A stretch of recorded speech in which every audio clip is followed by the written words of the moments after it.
भला हुआ मेरी माला टूट गई, मैं राम भजन से छूटी। भला हुआ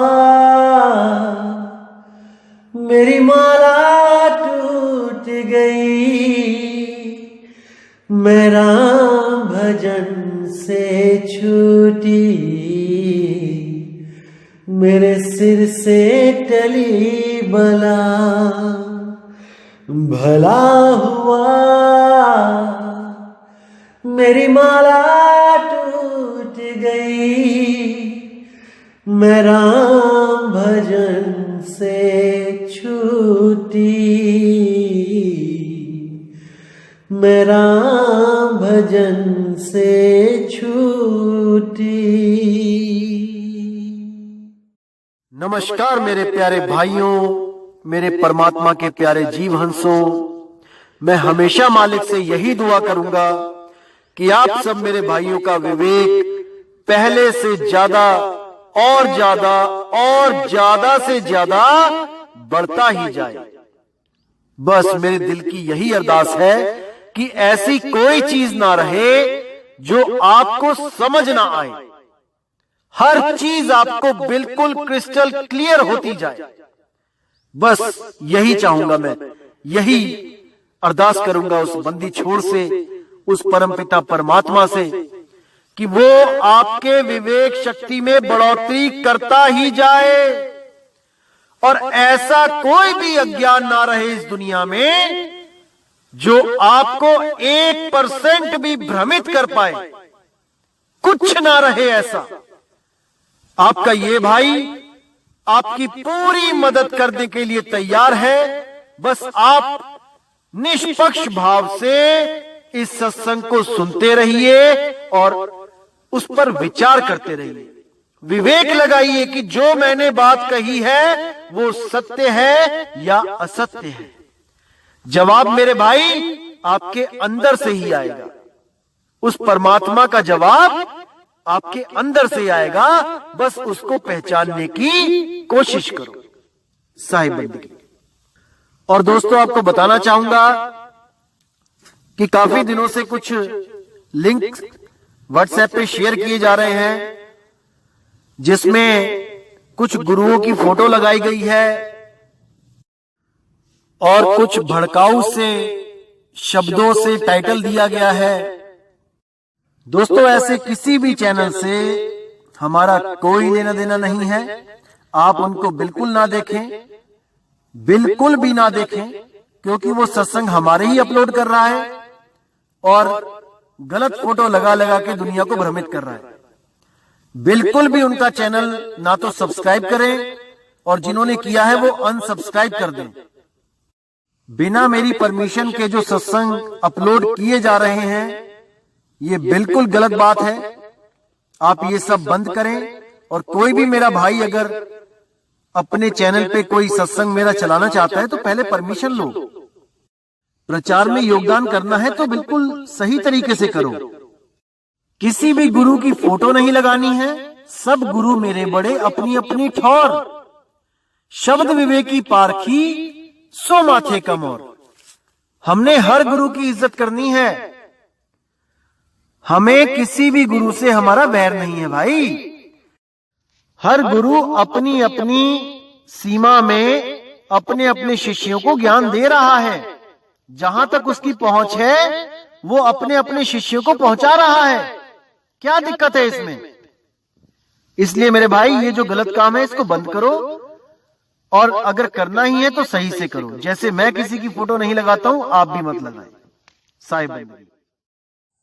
तो भाइयों, आज जो हम वाणी लेंगे वो बंदी छोड़ सतगुरु कबीर साहब की वाणी है।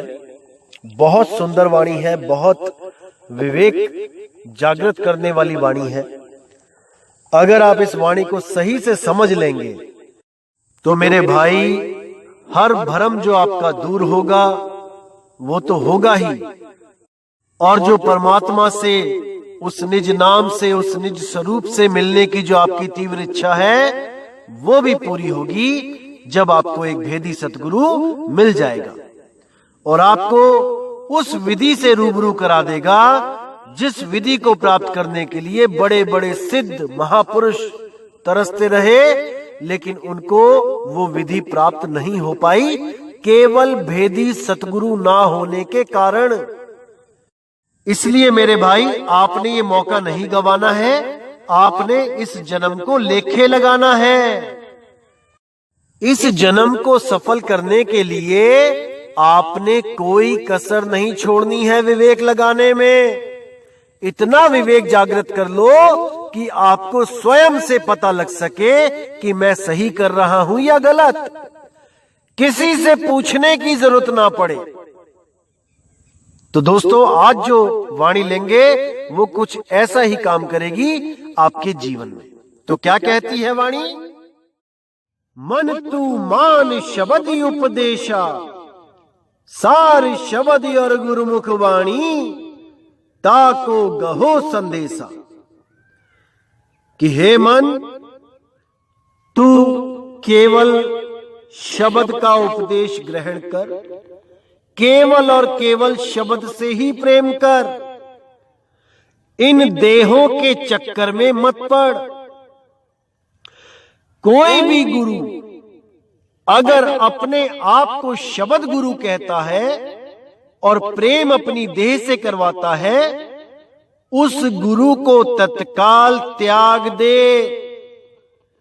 कोई भी संस्था अगर आपको कहती है कि हमारा जो गुरु है वही आपको 5 मंडलों के बाद, 5 भूमियों के बाद या 7 स्वर्गों के पार, 7 आसमानों के ऊपर इसी देह रूप में मिलेगा, तो मेरे भाई समझ जाना कि आपके साथ बहुत बड़ा धोखा किया जा रहा है। आपकी सुरती को भटकाने की कोशिश की जा रही है। बिल्कुल मत भटकना मेरे भाई, बिल्कुल मत भटकना। देह गुरु क्या होता है, विदेह गुरु क्या होता है, ये आने वाले सत्संग में मैं एक एक चीज खोल के बताऊंगा ताकि आपके सारे भ्रम संशय खत्म हो जाएं। लेकिन ये खत्म तभी होंगे जब आप भी पूरा विवेक लगाओगे तब। तो कहते हैं मन तू मान शब्द उपदेशा, सार शब्द और गुरुमुख वाणी, ताको गहो संदेशा। कि किसी भी शब्द को मत ग्रहण कर लेना कि किसी ने 52 अक्षर के नाम दिए, तोड़ मोड़ के कुछ नाम जोड़ के बना के कुछ दे दिए जपने के लिए, तो उसी को लेके बैठ गए। नहीं मेरे भाई, आपने ऐसा गुरु ढूंढना है जो केवल और केवल सार शब्द की बात करे। और सार शब्द वो ऐसा नहीं कि कुछ जपने के बाद कोई प्रकाश दिखाई दे गया, कुछ कान बंद करने के बाद कुछ धुनें सुनाई दे गई तो वो सार शब्द हो गया।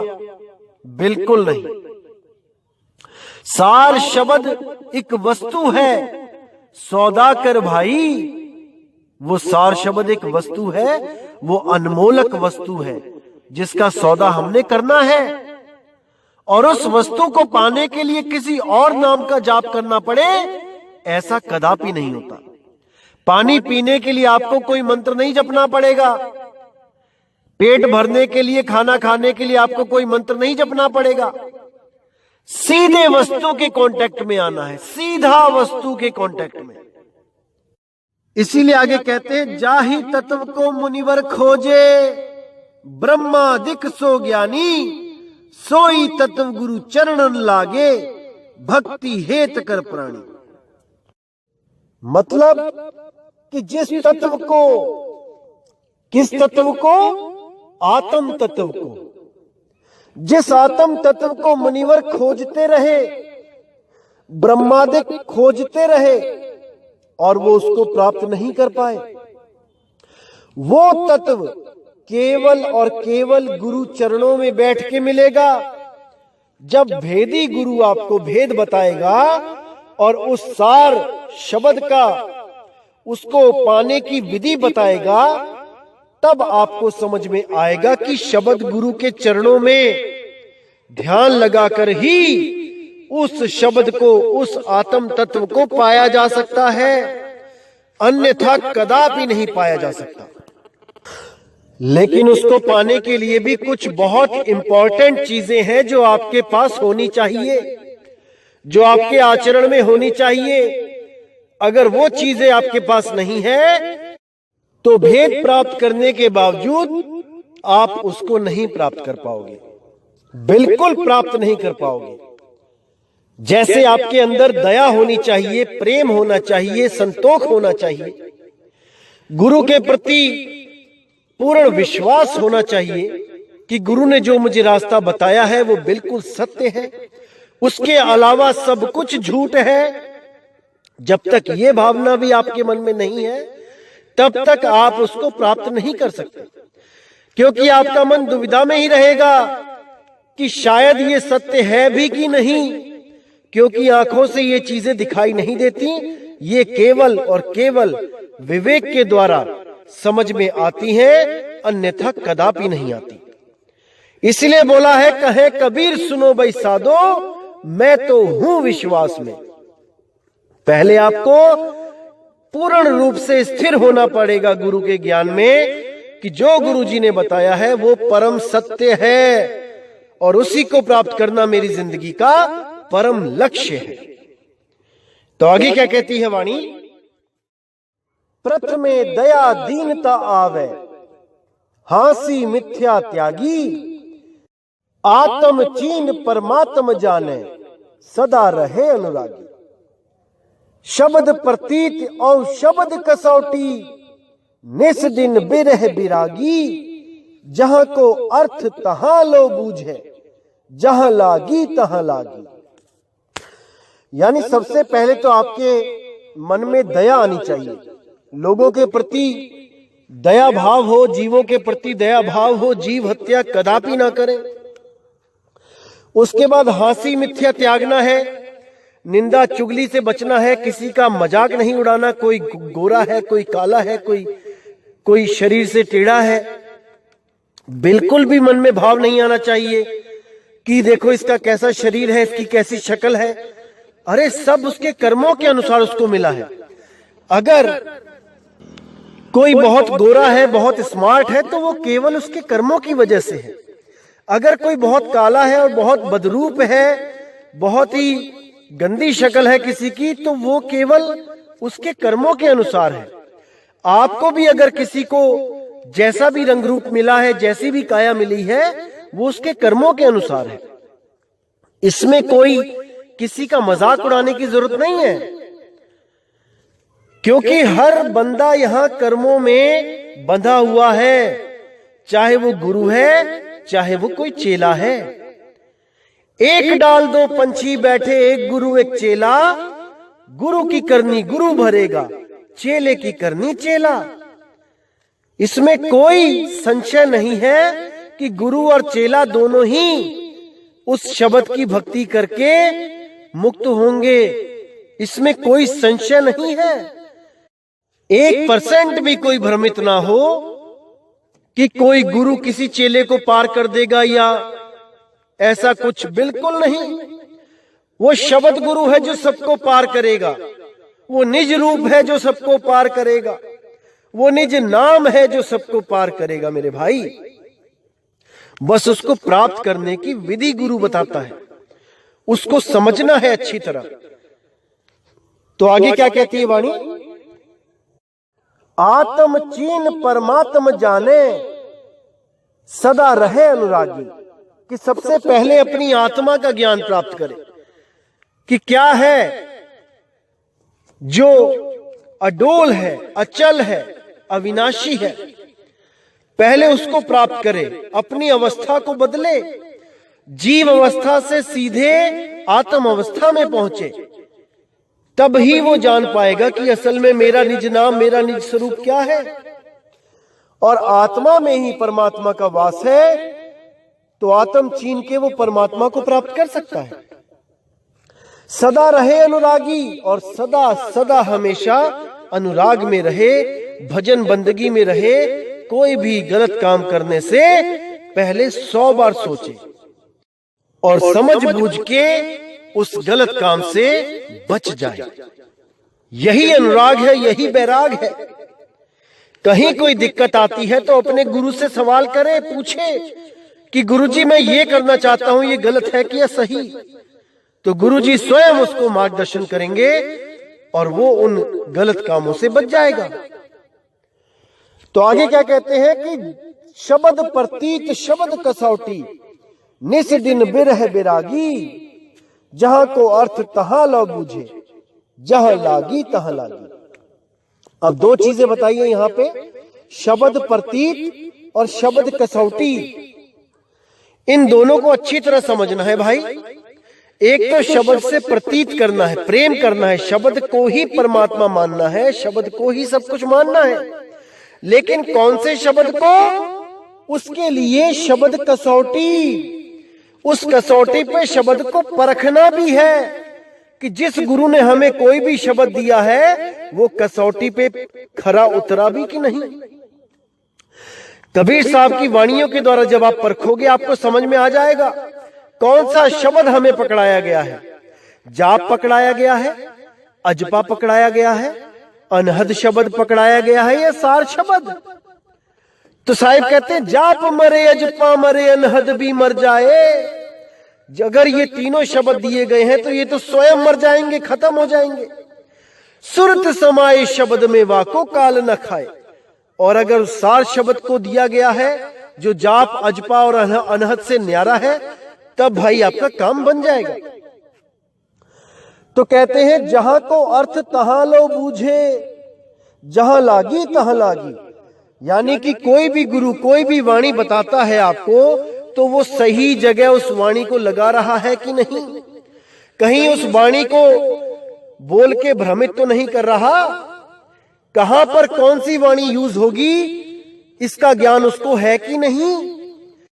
जैसे आपने देखा है कि कई गुरु लोग आजकल क्या कर रहे हैं, केवल और केवल अपनी संगत बढ़ाने के लिए क्या कह देते हैं संगत में कि तुमने कुछ नहीं करना, जो करेगा सो गुरु करेगा, गुरु तुम्हें खुद पार कर देगा, तुमने कुछ नहीं करना। और वाणी क्या यूज करते हैं, ना कुछ किया ना कर सका ना करने जोग शरीर, और जो कुछ किया सो गुरु किया, भयो कबीर कबीर। देखो कबीर साहब कह रहे हैं कि तुम कुछ नहीं कर सकते, मैंने कुछ नहीं किया, जो कुछ करेगा वो गुरु करेगा, इसलिए तुमने भक्ति भी नहीं करनी, कुछ भी नहीं करना है, गुरु अपनी कमाई से पार कर देगा। अरे मेरे भाई, ये वाणी कहां की और फिट तुमने कहां कर दी। ये वाणी तब की है जब पांडवों ने काशी में हल्ला मचा दिया था, झूठी अफवाह फैला दी थी कि कबीर साहब बहुत बड़ा भंडारा कर रहे हैं, 3 दिन चलेगा। तो वहां पर कबीर साहब ने ये वाणी बोली थी कि जो कुछ किया सो हरि किया, भयो कबीर कबीर। तो कहां की वाणी उठा के कहां फिट करके लोगों को भरमाने में कोई कसर नहीं छोड़ते। इसीलिए बोला जहां को अर्थ तहां ला बूझे, जहां लागी तहां लागी। जहां पर वो लगनी चाहिए वाणी वहीं पे लगा के उसका सही अर्थ बता के शिष्य के सारे भ्रम दूर करे, वही सतगुरु है। अब कहते हैं कहे कबीर यह तत्व जो बूझे, माने सीख हमारी, काल दुकाल तहां नहीं व्यापे, सदा करो रखवारी। कि जो भी मेरा हंस मेरे इस तत्व ज्ञान को समझ जाएगा, इस पे विचार करेगा, उसको बूझेगा, माने सीख हमारी, मेरे कहे पर जो चलेगा, काल दुकाल तहां नहीं व्यापे, वहां पर काल का जोर नहीं चलेगा और हमेशा के लिए उस जीव की रखवाली की जाएगी। सदा करो रखवारी, मैं हमेशा उसकी रखवारी करूंगा जो भी इस तत्व ज्ञान को बूझेगा। क्योंकि बिना बूझे ये ज्ञान नहीं समझ में आ सकता भाई, ये नहीं समझ में आ सकता, इसको बूझना पड़ता है। सत्य नाम है सार, बूझो संत विवेक करी, उतरो भव जल पार, सतगुरु का उपदेश यही। कबीर साहब साफ कहते हैं कि जो भी हंस सत्यनाम को जानना चाहता है तो उसको बूझना पड़ेगा। बिना बूझे सत्य नाम को प्राप्त नहीं किया जा सकता। सतगुरु भेद बताएगा भी, तब भी आपको विवेक के द्वारा बूझना पड़ेगा। बूझो संत विवेक करी, उतरो भव जल पार, सतगुरु का उपदेश है। तो मेरे भाई, समझना है इन बातों को, एक एक चीज को क्लियर करना है और सारे भ्रमों से अपनी सुरती को निकाल के उस शब्द गुरु में लगाना है, उस पार ब्रह्म परमात्मा में लगाना है, क्योंकि उसी की प्राप्ति से ये मनुष्य जन्म सफल हो सकता है, अन्यथा इसका कोई लाभ नहीं, कोई लाभ नहीं। तो मेरे भाई, उम्मीद करता हूं कि आज के सत्संग से आपके काफी भ्रम मिटे होंगे और अब दास को आज्ञा दीजिए। जय गुरु बंदित छोड़ वैराग साहिब, जय गुरु बंदित छोड़ साधु शरण साहिब, जय गुरु बंदित छोड़ बाबा मदन साहिब, जय जय सतगुरु बंदित छोड़ सतगुरु सत्य कबीर साहिब की सदा ही जय हो, सदा ही जय हो मेरे मालिक की साहिब बंदगी सतनाम।